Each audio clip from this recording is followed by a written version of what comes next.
1,72,00,000 মানুষকে দারিদ্র সীমার নিচে নিয়ে এসেছি। বলেন কি এই ওপরে নিয়ে এসেছি, যেটা দারিদ্র সীমার নিচে ছিল ওপরে নিয়ে এসেছি।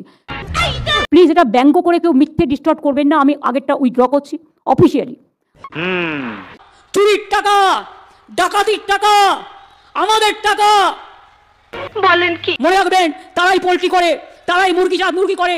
বলেন কি? খালেগুদের নামে দিয়ে দোষ সাধু সেজেছেন বিজেপির। বলতে পারতাম, ওয়ার্ডটা বললাম না ভদ্রতা করে। ড্যাশ ড্যাশ ড্যাশ নিজেদের মতো লাগিয়ে নেবেন। বাহ, क्या सीन है।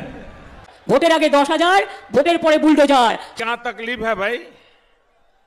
খোকা বাবুকে দুধ খাওয়াতে হবে, কারণ দিল্লি কা লাড্ডু খুব সস্তায় পাওয়া যায়, আর বাংলা কা লাড্ডু পাওয়া যায় না। বাংলা কা লাড্ডু ছানা বড়া হয়, ওই ছানা বড়া খেতে গেলে তোর হজম শক্তি বাড়াতে হবে। 1 kg 2 kg গালিয়া খাতাম। এদের সরিয়ে দেবেন, এসব দেখবেন না, এসব দেখলে মাথা খারাপ হবে। ঠিক বলেছো। আমি ইফতার করতে গেলে, রমজানে গেলে আমার ছবি দিয়ে বলা হয় হিজাবি কি সব বলা হয়, কিন্তু আমি যখন গুরুদ্বারায় যাই তখনও তো মাথায় কাপড় দিতে হয়। কই, তখন তো আপনারা বলেন না। ঠিক বলেছো। আমসত্ত্বের বেলা, আমের খেলা, আমি নিজের মতো করে ছন্দ তৈরি করি।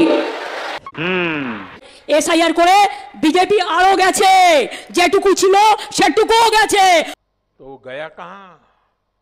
আরো যাবে, ওদের শূন্য করে দিন। तुझे थकान नहीं लग रही क्या? বাবু মশাই, গদি ভাই, আমরা অত বোকা নই। তোমরা সব ভুলভাল, তোমাদের মুখ্যমন্ত্রী ভুলভাল, তোমাদের যা কীর্তিকাণ্ড চলছে ভুলভাল, তোমরা কিছু জানো না, কিছু পাওনি, কিছু পারো না। আমি কে সেটা পরের কথা, হীরক রায়ের দেশে। It's simple, man. It's very, very simple scenario.